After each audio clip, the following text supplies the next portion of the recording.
क्या आप जानते हैं दुनिया भर के कई लोग एडिट की हुई फोटो को फोटोशॉप कहते हैं, लेकिन फोटोशॉप कोई वर्ब नहीं है बल्कि एडोबी फोटोशॉप एक फोटो एडिटिंग का सॉफ्टवेयर है।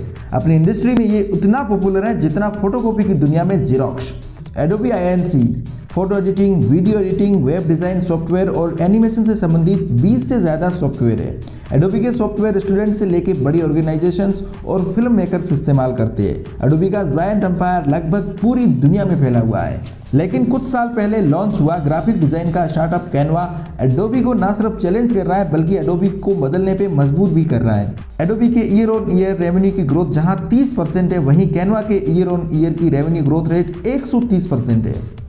कैनवा किन बिजनेस स्ट्रेटजीज की बदौलत एडोबी को बीट कर पाने में कामयाब हो रहा है, ये हम इस वीडियो में जानेंगे। साथ में वीडियो के अंत में मैं आपको बताऊंगा वो लर्निंग्स जो आप अपने बिजनेस में इंप्लीमेंट कर सकते हैं। मेलेनी परकिंस जब 21 साल की थी तब कुछ स्टूडेंट्स को ग्राफिक डिज़ाइन के सॉफ्टवेयर सिखाया करती थी। एडोबी के सॉफ्टवेयर कॉम्प्लेक्स होने की वजह से मेलेनी को स्टूडेंट को सिखाने में दिक्कत होती थी। इसी दिक्कत को सॉल्व करने के लिए उसने एक स्टार्टअप बनाया, लेकिन उस स्टार्टअप को फंडिंग नहीं मिली। फाइनली 2013 में मेलेनी परकिंस, क्लिफोर्ड ऑर्चर्ड्स और कैमरून एडम्स ने मिलकर कैनवा की शुरुआत करी। कोई भी बिजनेस मास लेवल पे तभी सक्सेसफुल हो सकता है जब बिजनेस प्रॉब्लम सॉल्विंग हो। कैनवा को डिजाइन और मार्केट कुछ इस तरीके से किया गया है जो फोटो एडिटिंग को आसान बनाते हैं। क्या आपने कभी एडोबी फोटोशॉप सॉफ्टवेयर पे एडिटिंग करी है? एडोबी फोटोशॉप पे आप एडिटिंग तभी कर पाएंगे जब आपने फोटोशॉप का कोर्स सीखा हो। कंप्लीट फोटोशॉप सीखने में 5 महीने का वक्त लग जाता है। वहीं बेसिक फोटोशॉप चलाने के लिए कम से कम आपको 30 घंटे का ट्यूटोरियल देखना पड़ेगा और 70 घंटे की प्रैक्टिस करनी पड़ेगी, तब जाके आप एडोबी फोटोशॉप पर एडिटिंग कर पाएंगे। वहीं कैनवा प्लेटफॉर्म पर बिना कोई फॉर्मल ट्यूटोरियल और गाइडेंस के फोटो एडिट कर सकते हैं, क्योंकि कैनवा पर प्रीलोड्स, टेम्पलेट्स, इमेजेस, फॉन्ट्स और ग्राफिक्स होती हैं जो वेल डिज़ाइन और सिंपल यूजर इंटरफेस में उपलब्ध होती है।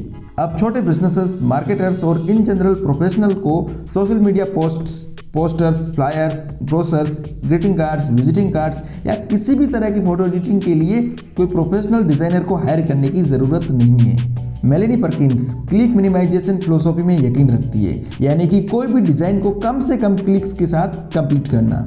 इसलिए कैनवा में YouTube thumbnails, Instagram post, stories, posters, resume, brochures, cards और कई तरह के ready to make samples preload रहते हैं ताकि यूजर कम से कम क्लिक और टाइम में अपना डिज़ाइन कंप्लीट करे। कैनवा ने एक बहुत बड़ी प्रॉब्लम सोल्व करी, एक्सेसिबिलिटी की। एडोबी के सॉफ्टवेयर साइज में बड़े होते थे और उन्हें कंप्यूटर में इंस्टॉल करके रखना पड़ता था। अगर आपको कोई डिज़ाइन बनानी है तो आपको कंप्यूटर की ज़रूरत होगी और हर जगह और हर समय ये मुमकिन नहीं है, जबकि कैनवा सेस आधारित सिस्टम है। इसे आप मोबाइल ऐप, वेब और कंप्यूटर सॉफ्टवेयर के फॉर्म में रन कर सकते हैं, यानी कि आप एक डिज़ाइन को कंप्यूटर सॉफ्टवेयर, इंटरनेट और मोबाइल ऐप तीनों से कंप्लीट कर सकते हैं। या यूँ कहिए, प्रोफेशनल डिज़ाइन बनाने के लिए अब कोई सेटअप की ज़रूरत नहीं है। उसे कहीं भी और कभी भी बनाया जा सकता है और पब्लिश किया जा सकता है। इसलिए कैनवा की पंचलाइन भी रही थी, डिज़ाइन एनीथिंग, पब्लिश एनीवेयर। तो हमने जाना कि कैनवा ने कैसे फोटो एडिटिंग को आसान बनाया। अब समझते हैं कि कैनवा आखिरी रेवेन्यू कैसे जनरेट करता है। कैनवा का बिजनेस मॉडल क्या है? कैनवा प्रीमियम बिजनेस मॉडल पे आधारित है। प्रीमियम यानी कि free plus premium. Premium strategy में यूजर को कुछ फीचर्स फ्री में मिलते हैं और कुछ फीचर्स के लिए सब्सक्रिप्शन देना पड़ता है। प्रीमियम मॉडल्स काफ़ी अपीलिंग होता है, जो यूजर्स को उनके कुछ डिज़ाइन और टास्क बिल्कुल फ्री में ऑफर करता है, जिससे यूजर्स भारी मात्रा में जुड़ते हैं और कैनवा के फीचर्स और टूल्स का वर्ड ऑफ माउथ करते हैं, जिससे कंपनी का फ्री में प्रमोशन होता है। कैनवा के यूजर्स जो नेक्स्ट लेवल के फीचर चाहते हैं उन्हें सब्सक्रिप्शन लेना पड़ता है। ये कैनवा के लिए मेन रेवेन्यू सोर्स है। फिलहाल 5 लाख यूजर्स कैनवा के पेड सब्सक्राइबर है। Canva easy to use, anywhere accessible और प्रीमियम मॉडल की वजह से सक्सेसफुल है। मगर कैनवा की सक्सेस में बड़ा रोल एक्विजिशन और प्राइसिंग स्ट्रेटजीज का भी है। जैसा कि हम जान चुके हैं कि कैनवा प्रीमियम बिजनेस मॉडल पे आधारित है, यानी कि यूजर्स कैनवा को फ्री में इस्तेमाल कर सकते हैं और अगर यूजर्स एडवांस फीचर चाहता है तो उसे सब्सक्रिप्शन लेना पड़ता है। अगर मैं इंडिया में कैनवा के प्लान की बात करूं तो कैनवा 499 रुपये प्रति माह चार्ज करता है। इस तरह से 1 साल के हो गए 5,988 रुपये, जिसमें 2 वीक का फ्री ट्रायल शामिल है। जबकि एडोबी सॉफ्टवेयर पूरी तरीके से पेड है। फोटोशॉप इस्तेमाल करने के लिए आपको 1 साल में 19,160 रुपये देने होंगे, यानी कि कैनवा एडोबी सॉफ्टवेयर के मुकाबले 3 गुना ज़्यादा सस्ता है। मेलेनी परकिंस और उनकी टीम ने बेस्ट यूजर एक्सपीरियंस देने के लिए स्टॉक फोटो प्लेटफॉर्म्स पेक्सल और पिक्साबे को एक्वायर किया। अब यूजर्स अपने प्रोजेक्ट में पिक्साबे और पेक्सल से स्टॉक इमेजेस अपने प्रोजेक्ट में शामिल कर सकते हैं। ये दोनों स्टॉक फोटो प्लेटफॉर्म्स कैनवा के साथ इंटीग्रेटेड भी हैं। कैनवा की इस केस स्टडी से हम क्या क्या सीख ले सकते हैं, उन लर्निंग्स को हम एक एक करके समझते हैं। फर्स्ट लर्निंग, वीसी और एंजल इन्वेस्टर कोई बैंक नहीं होते। वे इन्वेस्ट करते हैं लोगों में, आइडियाज़ में, ट्रैक्शन में और मार्केट अपॉर्चुनिटीज़ में। कैनवा को पहली सीड फंडिंग रेज करने में 16 महीने का वक्त लगा था।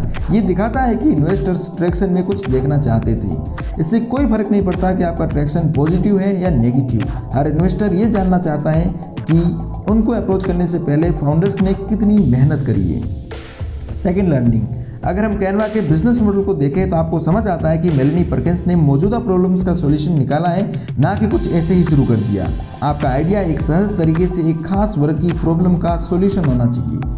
थर्ड लर्निंग, पिक्साबे और पैक्सल दो बड़े फनल है कैनवा के यूजर एक्सपीरियंस को स्मूथ बनाने के लिए। कैनवा ने परफेक्टली कस्टमर के पेन पॉइंट को समझा।